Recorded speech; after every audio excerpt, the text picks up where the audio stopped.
तो नमस्कार बच्चों, फिर से एक बार आप लोगों का स्वागत करते हैं अपने इस चैनल पर।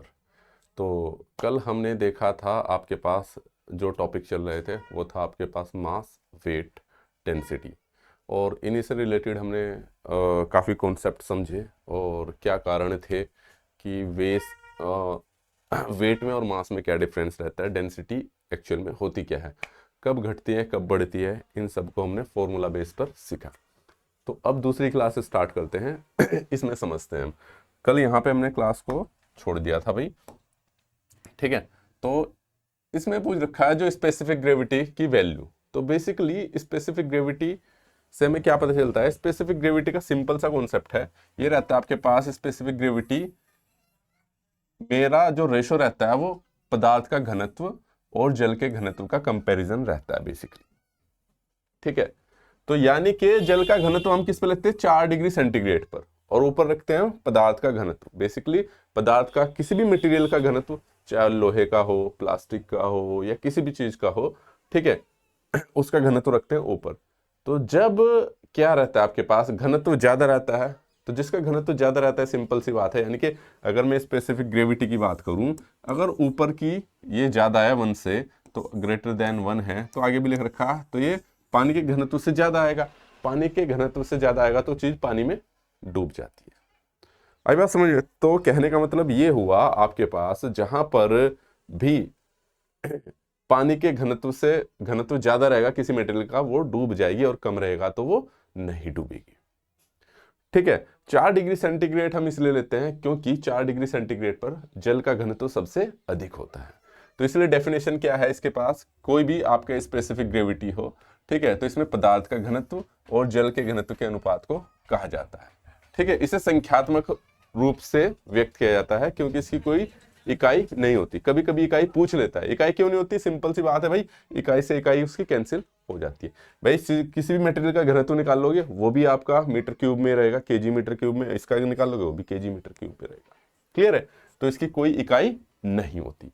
आइए देखते हैं आपके अलग अलग मटेरियल के घनत्व, ठीक है। तो यहां से घनत्व से कभी कभी आ जाता है, जैसे एल्युमिनियम का घनत्व है। एल्युमिनियम का घनत्व का मतलब क्या हो गया, बेसिकली ये 2.7 होगा इसका, यानी कि ये पानी के घनत्व से इतना ज्यादा अधिक डेंस रहेगा। आपने काफी जगह देखा भी होगा कि अगर आप पेट्रोल और पानी का मिक्सचर करते हो तो वो मिक्स नहीं होता है, ठीक है। लगभग एक जैसा घनत्व हो किसी का तो वो मिक्स हो जाता है, ठीक है। जैसे दूध और पानी का घनत्व है तो काफी सिमिलर रहता है, लगभग आसपास रहता है, तो इसलिए मिक्स हो जाता है।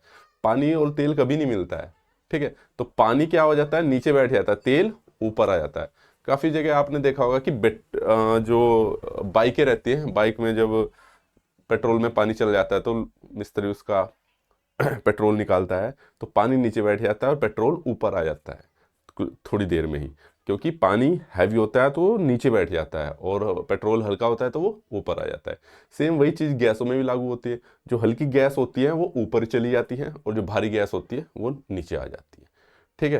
तो जैसे गुब्बारा उड़ता है, गुब्बारा भी इसी कारण से उड़ता है क्योंकि जो गैस भरी जाती है उसमें वो हवा के रेस्पेक्ट में काफ़ी हल्की होती है, तो ऊपर जाने की कोशिश करती है, इसलिए गुब्बारा ऊपर चला जाता है।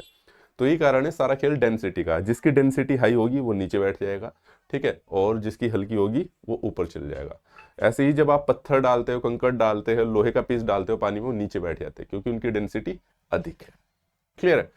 तो ये है आपके पास, ये लिस्ट है आपके पास, ये कॉपर है, कॉपर में 8.96 रहता है, यानी कि अगर कहने का मतलब ये हो गया आपके पास, आप उतने ही मटेरियल का आपके पास पानी है, उसी सेम साइज में, उसी साइज में अगर आप क्या कॉपर ले रहे हो तो इसका वेट इतने टाइम्स भी ज्यादा रहेगा, ठीक है। क्योंकि डेंसिटी वो घनत्व क्या होता है आपके पास, रो से डिफाइन करते हो, क्या होता है आपके मास अपॉन के वॉल्यूम, क्लियर है। मास अपॉन के वॉल्यूम रहता है आपके पास, ठीक है, यही रहती है डेंसिटी आपके पास। तो वॉल्यूम, और अगर आप वॉल्यूम की बात करते हो तो मास अपॉन के डेंसिटी हो जाएगा आपके पास, ठीक है। तो यहीं से रिलेशन निकाल सकते हो आप बेसिकली, ठीक है। जब न्यूमेरिकल्स करेंगे तो ये चीजें और ज्यादा क्लियर हो जाएंगी। इसी प्रकार से भाई आयरन का होता है, ठीक है। ये सब क्या है, ठोस के, ये हम ठोस की बात कर रहे हैं, यानी कि सॉलिड की बात कर रहे हैं। ये शीशे का, ये चांदी का, ठीक है। तो ये रहता है आपके पास। जैसे बर्फ है, बर्फ की डेंसिटी क्या होती है, 9.2 रहती है। तो इसीलिए यही कारण है कि बर्फ आपकी पानी में डूबती नहीं है, तैरती है ना। आइस क्यूब का क्या कमाल देखा ही होगा आप लोगों ने, ठीक है। आइस क्यूब तो सभी ने देखा होगा पानी में तैरते हुए, या जहां भी आप तैराते होंगे, ठीक है। तो इसी प्रकार से लकड़ी है भाई आपके पास, लकड़ी भी आपके पास क्या है, तैरती रहती है। ये इसके प्रकार के अनुसार डिपेंड करता है। तो यहाँ पे हमने कम ऐसे सॉलिड की बात की है जो ठोस तो होते हैं लेकिन उनकी डेंसिटी क्या पानी से कम होती है, इसी वजह से वो चीजें तैरती है। लकड़ी को भी आपने तैरते देखा होगा, बर्फ को भी।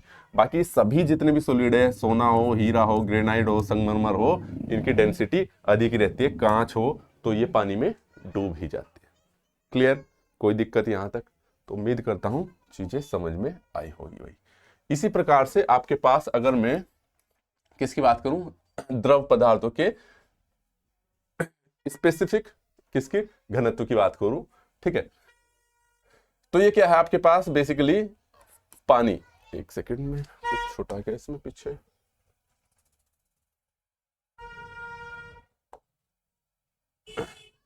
अच्छा ठीक है, चलिए। अब देखो यहां पे क्या है भाई आपके पास, जो पानी की बात करते हैं, जो 4 डिग्री सेंटीग्रेड पे उसका तो एक ही रहेगा, क्योंकि स्पेसिफिक ग्रेविटी वो सॉरी डेंसिटी का वो क्या है आपके पास, घनत्व का वो क्या है, ठीक है। उसका फॉर्मूला है आपके पास वाटर के रेस्पेक्ट में, सिंपल सी बात है, ठीक है। मटेरियल का वो है मटेरियल डेंसिटी, ठीक है। और ये क्या है, वाटर डेंसिटी, ठीक है, एट 4 डिग्री सेंटीग्रेड, ठीक है, एट 4 डिग्री सेंटीग्रेड पर, ठीक है। तो पानी का लोगे तो सेम वही होगा ना, वाटर का जितना भी है, वाटर का भी 1000 रहेगा केजी मीटर क्यूब, ठीक है। और इसका भी पानी ले रहे हो तो केजी मीटर क्यूब, तो इससे कैंसिल हो जाता है, इसलिए 1 आता है। ओके, तो जिसका किसी का 2000 रहेगा, किसी का 3000 रहेगा, किसी का 4000 रहेगा। समुद्री जल का तो भाई देखते हैं, समुद्री जल आपका भारी होता है किससे, नॉर्मल वाटर से। इसलिए ये पूछा भी जाता है कि आपका जो समुद्री जल है उसमें क्या रहता है आपके पास वो तैरने में थोड़ी आसानी रहती है कंपेयर टू किसके, नॉर्मल पानी के। तो अगर आप समुद्री जल में तैरोगे, ठीक है, और नॉर्मल जल में तैरोगे तो समुद्री जल थोड़ा भारी रहता है, डेंसिटी अधिक रहती है, ठीक है। पारा मर्क्यूरी का भाई 13.6 रहता है आपके पास। पेट्रोल का देखो, पेट्रोल की बात कर लेते हैं, 0.72 से 0.78 रहता है। पेट्रोल की भी अलग अलग क्वालिटी रहती है, तो इसलिए पेट्रोल हमेशा ऊपर आ जाता है, हल्का है तो ऊपर आ जाएगा, क्लियर है, ठीक है। डीजल भी ऊपर आ जाएगा भाई, ये भी 1 से कम है, ठीक है। दूध है, देखो दूध का 1 पॉइंट से, ये सब क्यों ले रखे मैंने, दूध 1.202 से 1.05 है, लगभग आसपास ही है, ठीक है। तो इसलिए वो मिल जाता है, दूध और पानी, इसलिए तो दूध या मिला देता है, क्योंकि दूध की और पानी की डेंसिटी लगभग समान ही रहती है, ठीक है भाई। एल्कोहल, ठीक है, 0.79 है, ठीक है। अब आप कहोगे सर कि अल्कोहल में भी पानी और वो अलग नहीं दिखता, ठीक है, लेकिन अगर आप उसको छोड़ दोगे काफी देर तक तो होने लग जाएगा आपके पास पानी, और वो अल्कोहल में भी फिर प्योर अल्कोहल होनी चाहिए वो, ठीक है। अल्कोहल जो आप बिल्कुल एग्जैक्ट लेते हो, ठीक है, जो भी विस्की वगैरह लेते हो आप, तो प्योर नहीं रहते, उसमें भी आपने देखा 40% पार्ट अल्कोहल का रहता है उसमें, ठीक है। लेकिन अगर आप प्योर अल्कोहल लोगे तो उसमें पानी और वो अलग हो जाएगा, ठीक है। ग्लिसरीन हो गया आपके पास, ठीक है। शहद हो गया आपके पास 1 पॉइंट इतना है आपके पास, 36 है, ठीक है। मिट्टी का तेल हो गया पॉइंट इतने आसपास है। तो कहने का मतलब जिनकी डेंसिटी अलग है वो क्या हो जाएंगे आपके पास, वो थोड़ा सेपरेट रहेंगे, ठीक है। जिसकी हल्की होगी वो ऊपर आ जाएगा, जिसकी भारी होगी वो नीचे बैठ जाएगा, क्लियर है। ये आपके पास क्या था डेंसिटी था लिक्विड का। अब इसी प्रकार से आ जाते हैं आपके पास, ठीक है। तो भाई जो हम गैसों में लेते हैं, अब गैस का जो डेंसिटी लेंगे हम बेसिकली स्पेसिफिक डेंसिटी, ठीक है।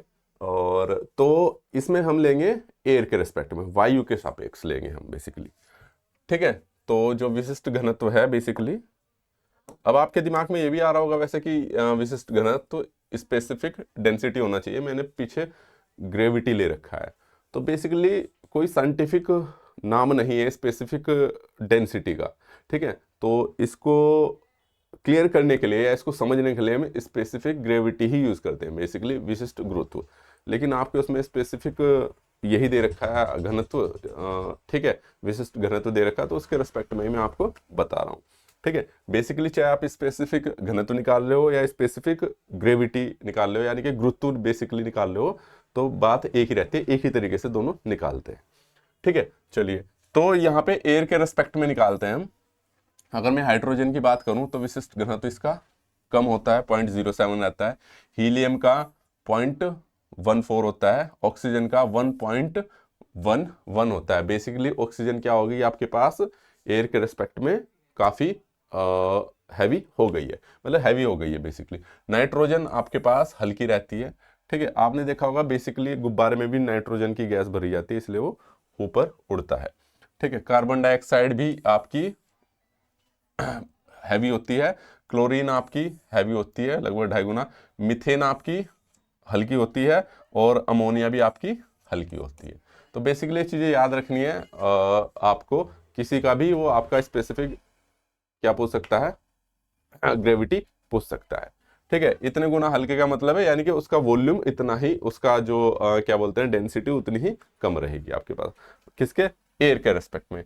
एयर की मैं बता दूं आपके पास लगभग जहां तक मुझे ध्यान है 1.2 kg होती है पर मीटर क्यूब में, जो उसकी डेंसिटी रहती है एयर की। आगे होगी लिखा हुआ, ठीक है, 1.2 के आसपास रहती है। यानी कि 1 मीटर क्यूब का अगर आप लोगे, कोई वो लोगे आप 1 मीटर क्यूब का कोई सिलेंडर लोगे, कुछ भी लोगे आप, ठीक है, जिसमें 1 मीटर लंबा, चौड़ा और ऊंचा कोई भी बर्तन हो या कुछ भी चीज ऐसी हो जिसमें आप एयर भर सकते हैं, तो 1.2 किलो उसमें आएगी हवा आपकी।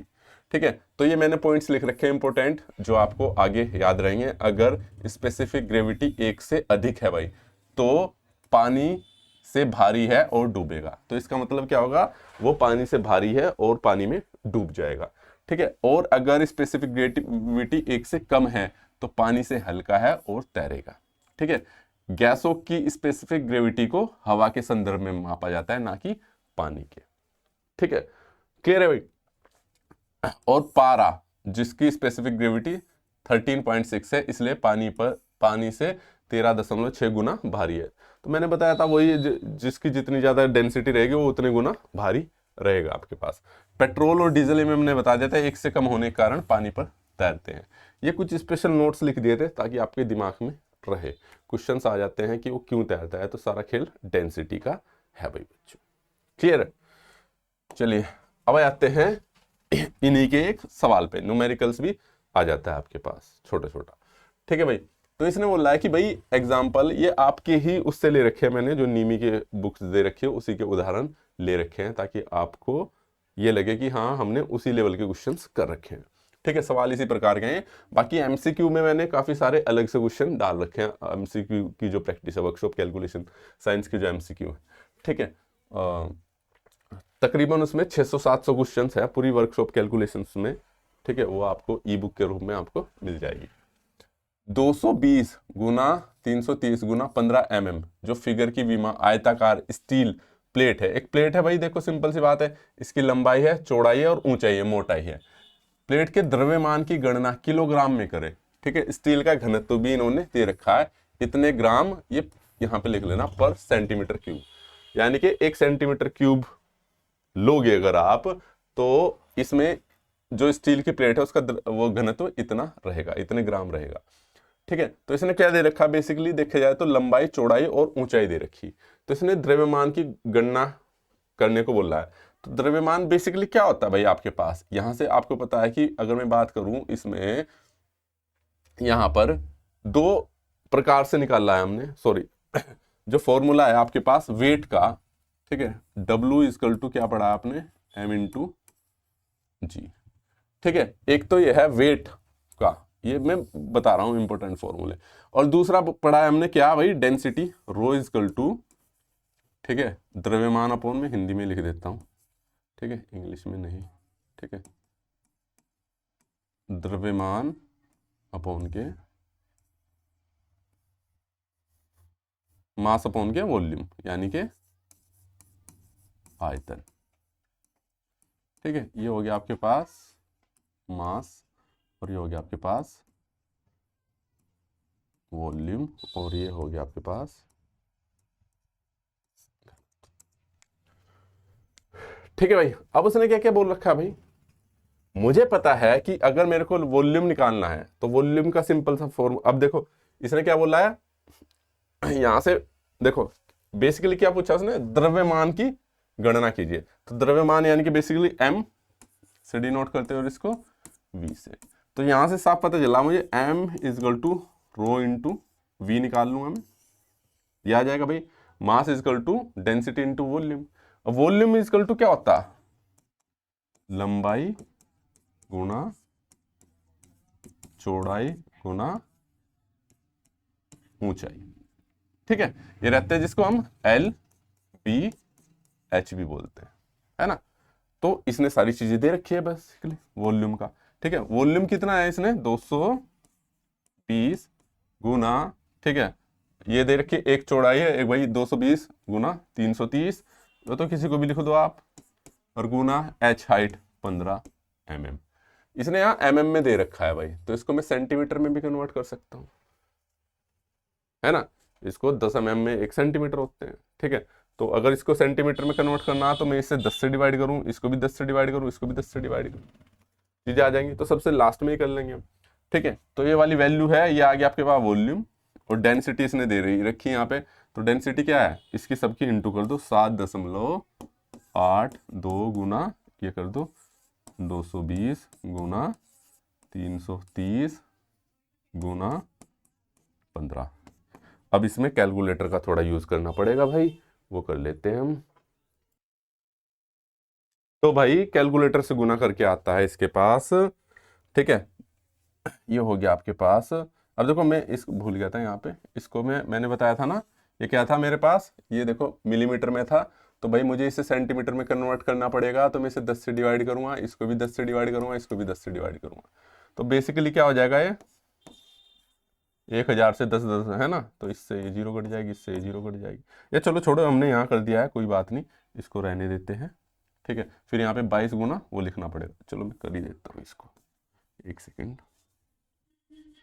ठीक है, इसको और फिर इसमें 1.5 हो जाएगा अगर इस जीरो से भी काटेंगे।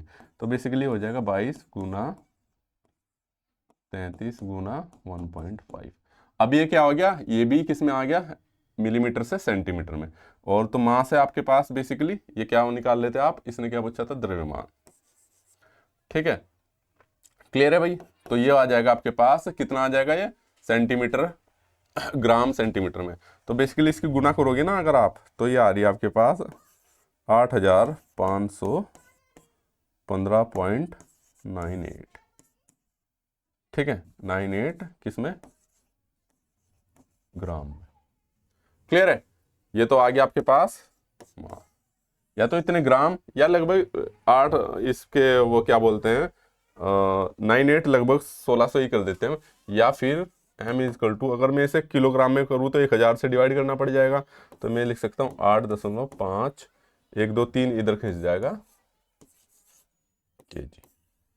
तो यानी कि इसका जो वेट रहेगा, इसका जो द्रव्यमान रहेगा, ठीक है, यहां से हम वेट भी निकालना चाहे तो निकाल सकते हैं। ठीक है, ध्यान रखना, वेट भी निकालना चाहिए, इसलिए मैंने पहला फॉर्मूला लिखा था। तो जी की वैल्यू फिक्स रहती है, यहां से हम वेट भी इसका निकाल सकते हैं। वेट और मास में अंतर रहता है भाई, नापते। ठीक है, आपको इसको न्यूटन में नापते हैं। वेट एक प्रकार का फोर्स है, द्रव्यमान एक प्रकार का मैटर को डिफाइन करता है कि वो कितना क्वांटिटी से बना है बेसिकली। ठीक है, तो ये आ गया आपके पास 8.5 kg। क्लियर हो जाएगा इस प्रकार का सवाल। इसी प्रकार से आ जाते हैं दूसरे सवाल पर। ये भी आपकी उससे ले रखा भाई हमने, उदाहरण आपकी जो बुक्स है जो डीजीटी ने दे रखी है उसी के उदाहरण ले रखे हैं, ताकि आपके सिलेबस के आसपास ही रहे आपके पास चीजें ना। ठीक है, वरना करने को तो बहुत सारे सवाल है, जो बच्चे मैकेनिकल इंजीनियरिंग से डील करते होंगे उन्हें पता होगा किस लेवल तक के सवाल है।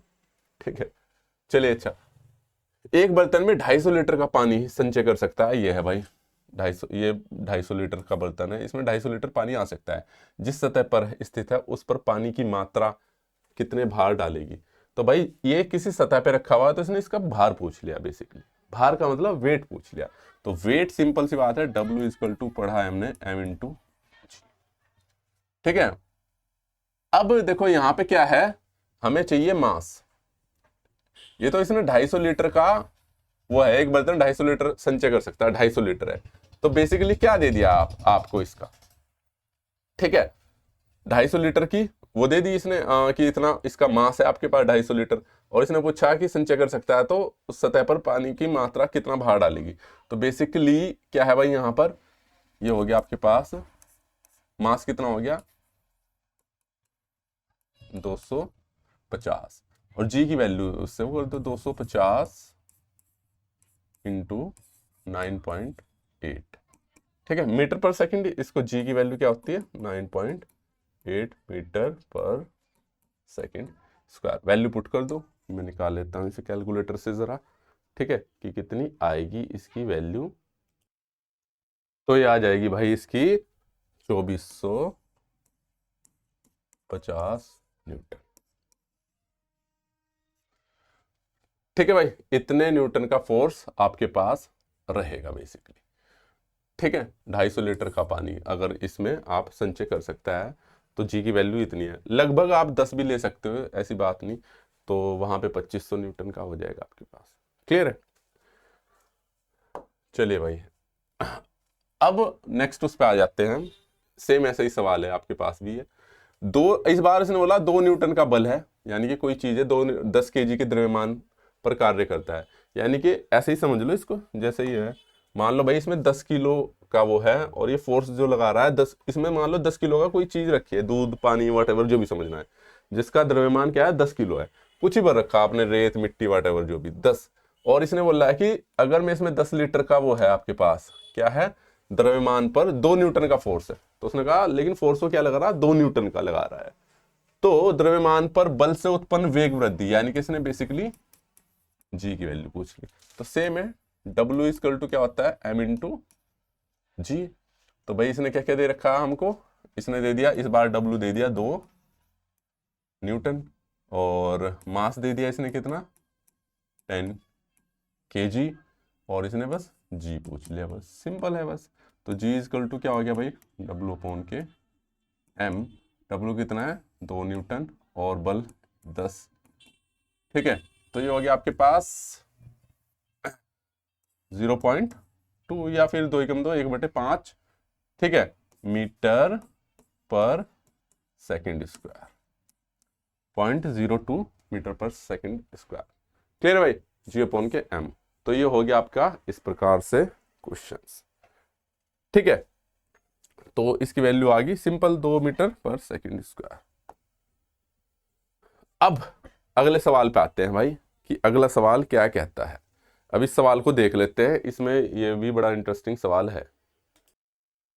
तो भाई सवाल में दिया है इन्होंने, देखो इसको पहले समझते हैं कि एक खोखले गोला क्षेत्र है या होलोस्फेयर का आंतरिक और बाह्य व्यास 150 और 70 mm है, यदि धातु का घनत्व, ठीक है। तो इन्होंने 2-3 चीज दी है, एक तो दिया इन्होंने घनत्व, यानी कि बेसिकली दे दिया इन्होंने रो 7.5 mm सेंटीमीटर क्यूब, ये दिया है एक तो द्रव्यमान बताना है इसके पास। तो बेसिकली द्रव्यमान हमको बताना है। तो हमें पता है कि अगर मैं बात करूं यहाँ से डेंसिटी इक्वल टू क्या होता है मास अपॉन के वॉल्यूम, और इसने क्या पूछा इसका द्रव्यमान ज्ञात कीजिए, तो mass equal to rho into volume, ये हो जाएगा आपके पास, ठीक है। अब बेसिकली मेरे को क्या निकालना पड़ेगा, वॉल्यूम निकालना पड़ेगा। वॉल्यूम किसका, खोखले गोले का। अगर मैं बात करूं इसको थोड़ा सा आपको समझाऊं तो ये ऐसे रहेगा आपके पास, ठीक है। तो इसको समझ लेते हैं जरा हम, ये है खोखला गोला, ठीक है। तो इसको इस प्रकार से समझ लेते हैं।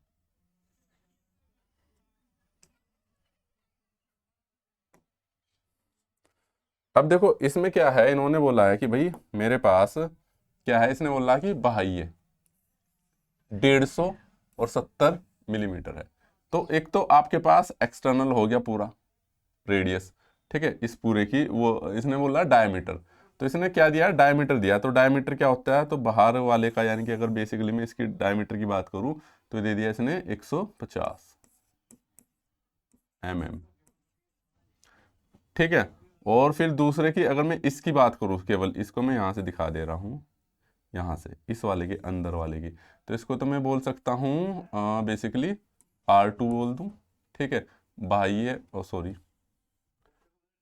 ठीक है, इसको बोल दिया मैंने DO, आउटसाइड का डायमीटर, और इस वाले को बोल दिया मैंने D1, जो कि इसने दिया है D1 यानी कि 70 mm, ठीक है।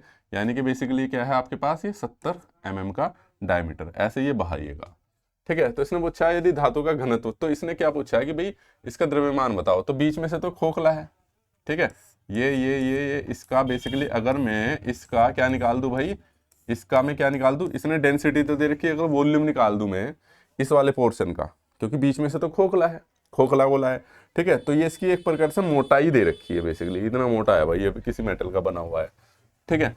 तो मेरे को क्या निकालना पड़ेगा फिर इसका, अगर मैं वॉल्यूम निकाल दूं, डेंसिटी तो इसने दे रखी, ये दे रखी, तो बेसिकली मेरे को इसका क्या निकालना, वॉल्यूम। तो वॉल्यूम का सिंपल सा फंडा है, ठीक है, खोखले गोले का वॉल्यूम, खोखले गोले का वॉल्यूम या आयतन, ठीक है, वो क्या रहता है आपके पास, फॉर्मूला है 4/3 पाई, ठीक है, R नोट स्क्वायर माइनस के R इन, सॉरी, क्यूब आएगा, नहीं 4πr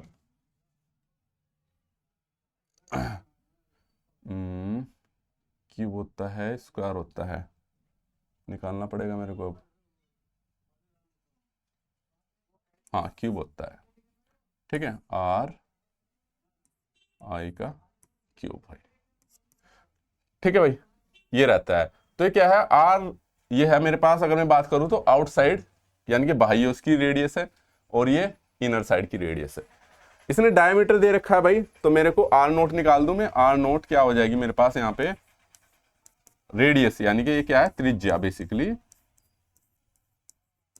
त्रिज्या किसकी, आउटसाइड की, बाह्य त्रिज्या, तो क्या रहेगी ये, आउटसाइड का डायमीटर डिवाइड बाय 2, तो कितना है 150 दे रखा है, डिवाइड बाय 2, तो हो जाएगा 75 इसमें मिलीमीटर।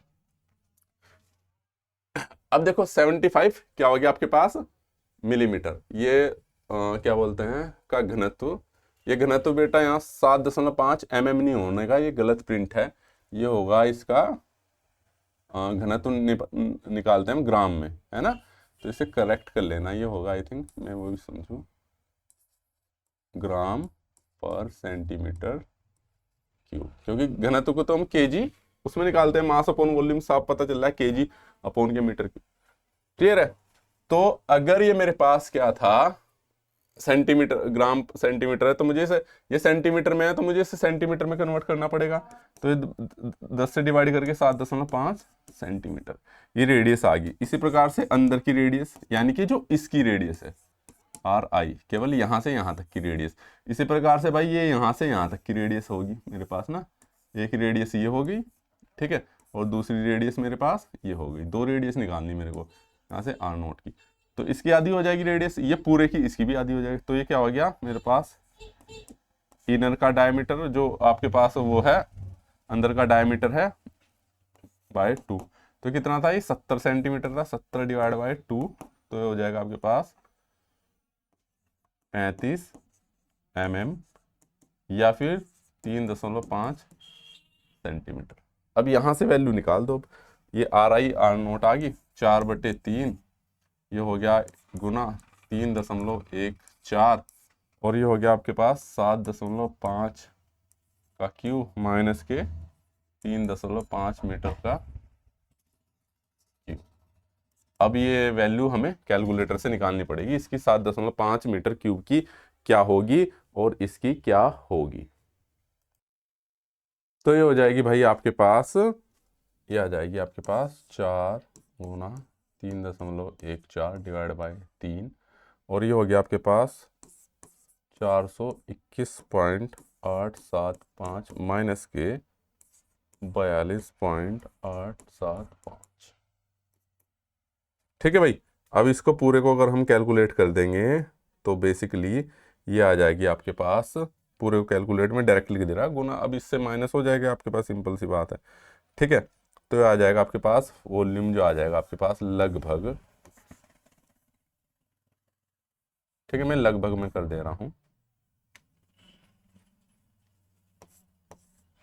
ठीक है, ये आ जाएगा आपके पास 15,887। ठीक है, सेंटीमीटर क्यूब। क्लियर है, ये आ गया आपके पास इसका वॉल्यूम। अब ये वॉल्यूम आ गया आपके पास, तो वैल्यू पुट कर दो तो आपके पास मास आ जाएगा। तो ये आ जाएगा 15 दशमलव के कितना था ये 8.7 गुना 7.5। तो ये आ जाएगा आपके पास बेसिकली भाई, निकालोगे तो इसे केजी में करोगे तो ये हो जाएगा, वैल्यू हो जाएगी भाई इसकी 11,915। ठीक है, ग्राम, या किलो में बदलोगे तो इसको 11.9 केजी या लगभग 12 केजी के आसपास भी आप बोल सकते हो। तो ये हो गया इसका आंसर। ठीक है, तो उम्मीद करता हूं यहां तक किसी बच्चे को कोई भी दिक्कत नहीं हुई होगी। ठीक है, अब नेक्स्ट चलते हैं आपके पास भाई, स्पेसिफिक ग्रेविटी तो आपने देख लिया है कि क्या होती है। ठीक है, अब इसको निकालने का तरीका भी देखते हैं, इस पे भी एक सवाल आ जाता है बेसिकली। ये क्या होता है आपके पास, तो determination of specific gravity of substance, किसी भी पदार्थ का विशिष्ट गुरुत्व, या फिर आप इसको डेंसिटी में भी ले सकते हो, का निर्धारण करना। ठीक है, ये दो प्रकार से होता है भाई आपके पास, एक आर्किमिडीज का सिद्धांत और दूसरा हाइड्रोमीटर का। ठीक है, एक और होता है तरीका, लेकिन आपके सिलेबस में दो ही दे रखे हैं बेसिकली। ठीक है, तो जो आर्किमिडीज का सिद्धांत है ये आप पढ़ते आ रहे हैं। ठीक है, आर्किमिडीज का सिद्धांत क्या होता है, जब कोई वस्तु किसी द्रव में पूरी या आंशिक रूप से डुबाई जाती है, तो जब किसी चीज को आप पानी में डुबोगे तो वहां से पानी की जगह हटेगी। ठीक है, ठीक है, तो या तो इसको इस प्रकार से रिप्रेजेंट कर सकते हैं आप कि तो उस जो वस्तु है जब पानी में डुबा रहे हो उस पर एक फोर्स लगता है ऊपर की तरफ। अब कोई भी चीज लग रही है तो इसकी कैलकुलेशन की जा सकती है, तो जो वो फोर्स लगता है ऊपर की तरफ, वो फोर्स कितना होता है, तो जो जब किसी वस्तु को आप किसी द्रव में डुबाओगे तो जो फोर्स नीचे से ऊपर की ओर लगेगा, जिसे ब्योंसी फोर्स बोलते हैं या उत्प्लावन बल भी बोलते हैं, वो किसके बराबर होता है, वो उस वस्तु के द्वारा हटाए गए द्रव के भार के बराबर होता है। इसी को हम आर्किमिडीज का सिद्धांत बोलते हैं। तो सेम वही चीज लिखी हुई है, जब कोई वस्तु किसी तरल में पूर्ण या आंशिक रूप से डूबी होती तो उस तरल द्वारा ऊर्ध्वाधर यानी कि ऊपर की ओर, आप कभी खोखली कोई चीज लगाओगे ना, देखना डुबा के देखना, हल्का पानी हटेगा। ठीक है, लगाया जाता है तो हटाए गए तरल के भार के बराबर होता है, तो उस पर लगने वाला फोर्स जो है हटाए गए तल के भार के बराबर होता है। ठीक है, और ये जो विधि है भाई आपके पास, ये वाला मेथड है जो पदार्थों के, जो ठोस पदार्थ होते हैं उनके गुरुत्व को गुरुत्व यानी कि बेसिकली स्पेसिफिक ग्रेविटी को निर्धारण या फाइंड करने के लिए यूज की जाती है। आगे क्वेश्चन देखेंगे किस प्रकार से करते भी हम। क्लियर है, ठीक है, ये होता है आपके पास आर्किमिडीज का सिद्धांत। तो बेसिकली इसको निकालते कैसे हैं, तो स्पेसिफिक ग्रेविटी जो हम निकालते हैं, देखिए भाई स्पेसिफिक ग्रेविटी में आर्किमिडीज के सिद्धांत के अनुसार इसका जो फॉर्मूला रहता है, ये W1 अपॉन के W2 माइनस W1 अपॉन के W1 माइनस W। ये मान लो आपने कोई गिलास है, गिलास में कोई मैटर रखा है, उसमें पानी भरा है, मान लो आधे लीटर का वेट है उसका, तो जब उसको हवा में मेजर करोगे नॉर्मल तरीके से, W1 है वो, और W2 है जब आप उसे लिक्विड में डुबा दोगे, उस वक्त अब भार में कमी आती है क्योंकि उस पर ऊपर की ओर फोर्स कार्य करता है एक। ठीक है, तो जब भार में उस वक्त उसका जो वजन है वो W2 होता है, और ये भार में कमी होती है W1 माइनस के W2। तो सेम वही है, वस्तु का हवा में मापा जाता है उसे W1, फिर वस्तु को जल में पूरी तरह डुबोकर उसका भार नापा जाता है W2, और W1 माइनस W2 क्या होता है, विस्थापित जल का भार, कितना पानी वहां से हट गया है, विस्थापित हो गया है, उसका भार, ठीक है, या लिक्विड का भार। तो इस प्रकार से आप अभी न्यूमेरिकल्स करेंगे, एक छोटा सा न्यूमेरिकल लेंगे, उस पे हम पुराने वाले जो फॉर्मूला है उस पर, ठीक है। दूसरा आ जाता है आपके पास हाइड्रोमीटर। अब हाइड्रोमीटर का यूज हम स्पेसिफिक ग्रेविटी नापने के लिए करते हैं। ये देखा होगा बैटरी वगैरह में भी यूज करते हैं इसको, है ना, कि इसको स्पेसिफिक ग्रेविटी क्या है, बैटरी में भी डाल के इसका हम यूज करते हैं बेसिकली, ठीक है। तो यह विधि तरल पदार्थों के, ठीक है, विशिष्ट गुरुत्व को सीधा नापने में उपयोग की जाती है। तो बेसिकली क्या है, जो हम स्पेसिफिक ग्रेविटी जो ठोस की नापेंगे वो तो आर्किमिडीज सिद्धांत के अनुसार नापेंगे, अभी क्वेश्चंस करेंगे कैसे निकालते हैं। लेकिन जो दूसरी है हाइड्रोमीटर मेथड, ये आता है कि हाइड्रोमीटर का यूज भी किस लिए करते हैं, स्पेसिफिक ग्रेविटी को नापने के लिए करते हैं। ये लिक्विड की स्पेसिफिक ग्रेविटी नापने के लिए यूज होती है कि कितनी है स्पेसिफिक ग्रेविटी, यानी कि तरल की बेसिकली, ठीक है। हाइड्रोमीटर को तरल में डालने पर वह जितनी गहराई तक डूबता है उसी आधार पर गुरुत्व का निर्धारण किया जाता है। तो भाई इसको डालते हैं हम, ये कितनी उस तक डूब पाता है, ठीक है। तो इस पे फिर यहाँ पे रीडिंग लिखी रहती है कि इसकी स्पेसिफिक ग्रेविटी कितनी आ रही है, करके देखा होगा आपने प्रैक्टिकल बहुत सारी जगह, ठीक है। तो महत्व क्या है भाई इस वाले मेथड का, तो अलग अलग पदार्थों की पहचान और उनकी शुद्धता का निर्धारण करना। इंजीनियरिंग और फिजिक्स में, केमिस्ट्री में उपयोग होता है। क्यों होता है उपयोग, क्योंकि हमें पता रहना चाहिए, हमें पता रहता है ना कि भाई इस लिक्विड की स्पेसिफिक ग्रेविटी इतनी होनी चाहिए, है ना। बैटरी में डालने के लिए कौन सी ठीक है, कि वो हमारा जो उसमें बैटरी में केमिकल पड़ा है वो ठीक है कि नहीं है, तो स्पेसिफिक ग्रेविटी इसी से चेक करते हैं, ठीक है। पेट्रोलियम में पेट्रोल की भी चेक करते हैं। खाद्य पदार्थों, निर्माण सामग्री गुणवत्ता में जांचने में सहायक। हर जगह हर एक मटेरियल के में स्पेसिफिक ग्रेविटी पता होनी चाहिए, उसी के हिसाब पे, उसी के मेजरमेंट पे हम किस चीज में कितनी क्या मात्रा मिलानी है उसका एनालिसिस करते हैं। इसलिए स्पेसिफिक ग्रेविटी की जानकारी होनी बहुत जरूरी है, ठीक है भाई। इस प्रकार विशिष्ट गुरुत्व महत्वपूर्ण, यानी कि जो स्पेसिफिक ग्रेविटी एक महत्वपूर्ण भौतिक गुणधर्म है जो किसी भी पदार्थों की तुलना जल से करता है, ठीक है, और विभिन्न वैज्ञानिक और औद्योगिक यानी कि इंडस्ट्री उपयोग में उपयोग होता है। कहने का मतलब ये हुआ कि भाई आपके पास स्पेसिफिक ग्रेविटी बहुत इंपॉर्टेंट फैक्टर है आपके पास किसी भी पदार्थ की किस वाटर से तुलना करने में। क्लियर है, पता चलता है ना। अब आ जाते हैं इसके, अब देखो इसमें क्या है भाई, नेक्स्ट क्वेश्चन पे आ जाते हैं। जरा इसके थोड़ा धुंधला दिख रहा है क्या, साफ नहीं दिख रहा है, मुझे ही दिख रहा है ऐसा। चलिए कोई बात नहीं, ठीक ही दिख रहा है, इसी पे लग रहा था शायद ये ऐसा। तो चलिए भाई, इसने बोला कि भाई हवा में एक लोहे के टुकड़े का घनत्व भार कितना है, 160 किलोग्राम फोर्स है। एफ का मतलब है 160 किलोग्राम फोर्स लगा रहा है, 160 केजी का फोर्स लगा रहा है, ठीक है।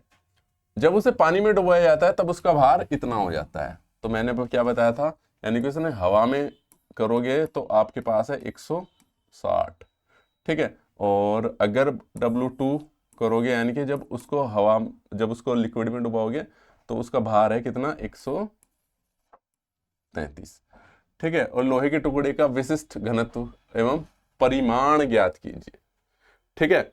विशिष्ट घनत्व और परिमाण ज्ञात कीजिए बेसिकली। तो भाई स्पेसिफिक ग्रेविटी इजकल टू हमने पढ़ा था W1/K W2, ठीक है भाई। तो इस पे से 160 माइनस के कितना हो गया, 133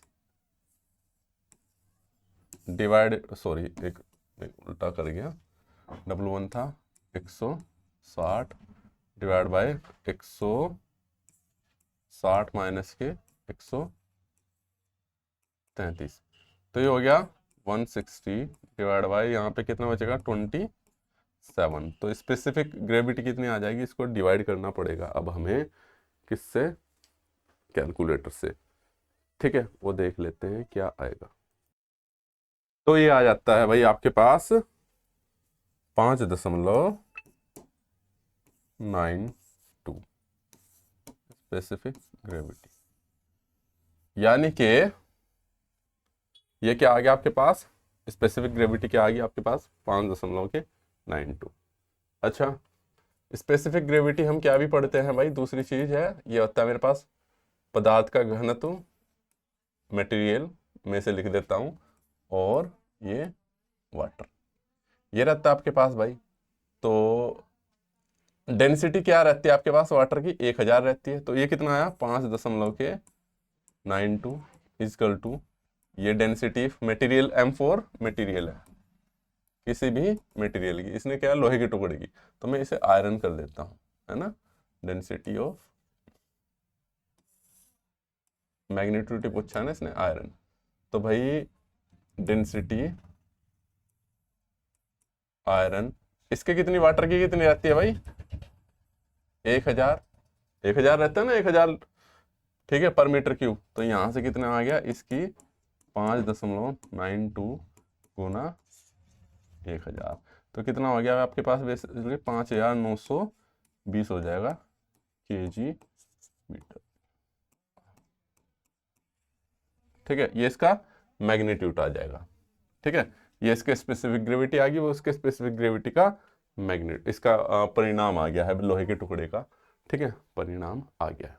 क्लियर है, यहां तक किसी बच्चे को कोई दिक्कत? इसी प्रकार से भाई अगला सवाल है, इस सवाल में भी देखिए इन्हीं फॉर्मूलों पर आधारित रहने वाला है भी। तो चलिए भाई, इसमें भी देखो क्या कह रहा है ये आपके पास, इसने सेम बोला हवा में, इसने बोल दिया कि आपके पास W1 हवा में 6.5 kg है। ठीक है, और इसमें W2 कितना मैंने बता दिया था लिक्विड में ना, kgf। ठीक है, क्लियर है। जब इसे पूरा तो स्पेसिफिक ग्रेविटी आ जाती है, इसकी स्पेसिफिक ग्रेविटी तो हमें पता है W1 अपॉन के W1 माइनस W2। ठीक है, 6.5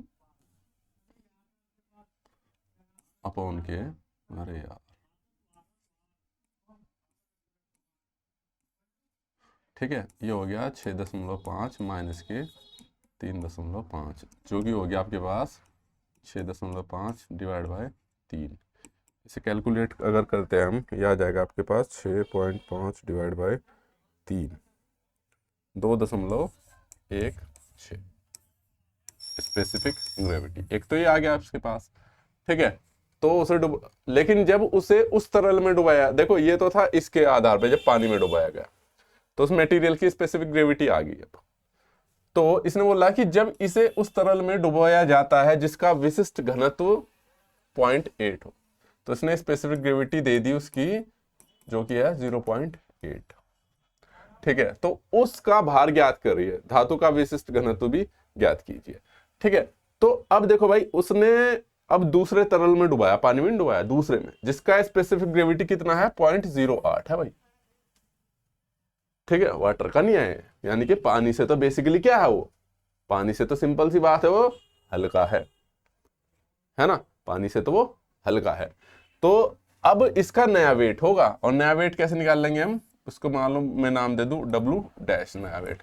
तो पहला वेट जो था W1 माइनस के भार में जो कमी आई, W1 माइनस के W2 इंटू क्या हो गया आपके पास, स्पेसिफिक ग्रेविटी नए मटेरियल की। तो क्या हो गया, ये हो गया 6.5 माइनस के, ये तो 6.5 माइनस के कितना है आपके पास, 3 था, 3.5 था ना, हाँ 3.5 और इंटू 2.16, तो 6.5 ये आ गया आपके पास माइनस के 3 गुना 2.16। ठीक है, कुछ तो गड़बड़ हो रही है मुझसे।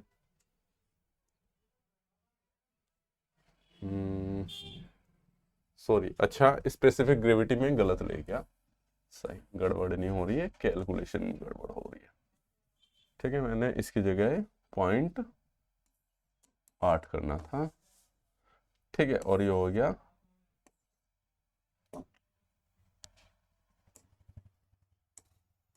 0.8, 6.5 माइनस के 8 दिया 2.4, तो 4.1, तो नया वेट क्या है भाई इसका, 4.1 kg। क्लियर है, तो इस प्रकार से आपके भाई सवाल आ जाते हैं वर्कशॉप कैलकुलेशन साइंस में भी। हालांकि बहुत बेसिक बेसिक सवाल आएंगे, ज़्यादा के क्वेश्चन हम जो एमसीक्यू की प्रैक्टिस करेंगे उसमें इनकी यूनिट वाइज, ये तो बस मैंने कॉन्सेप्ट समझाया आपके कि किस प्रकार से निकालते हैं। बाकी हम जो प्रैक्टिस कर रहे हैं, ठीक है, क्या बोलते हैं ऐप पर, उसमें और ज़्यादा क्वेश्चंस लेंगे इसके हम। काफ़ी क्वेश्चंस मैंने नए क्वेश्चंस बनाए हैं, ठीक है, और इन क्वेश्चंस को मैंने टेस्ट सीरीज में भी रखा है, ठीक है। तो जो भी बच्चा हमारे इस वीडियो को देख रहा है, चैनल को ज़रूर सब्सक्राइब कर ले। और मैं बार बार अपने वीडियो के माध्यम से बोलता हूँ कि आप अगर काफ़ी सारे एग्ज़ाम की तैयारी कर रहे हैं तो हमारा एक कोर्स है जिसको यूनिवर्सल कोर्स बोलते हैं, उसमें सारा कंटेंट है। तो एक ही कोर्स में बहुत सारे उसकी आप तैयारी कर सकते हो, यानी कि हर बार आपको अलग अलग कोर्स लेने की ज़रूरत है। उसकी वैलिडिटी भी काफ़ी अच्छी है, 1 साल के लिए है। तो 1 साल तक आप कितने वीडियोस देखिए, जितनी भी टेस्ट सीरीज होंगी वो उसमें मिलेगी, ई बुक मिलेगी, और जितना भी ITI का कंटेंट है ना वो सारा मिलेगा। और आपको जिस भी एग्ज़ाम के लिए जो भी सूटेबल आपका डाटा है उसको आप यूज़ कर सकते हैं। तो इस वीडियो में इतना ही, मिलते हैं नेक्स्ट वीडियो में। Thank you so much, all the very best.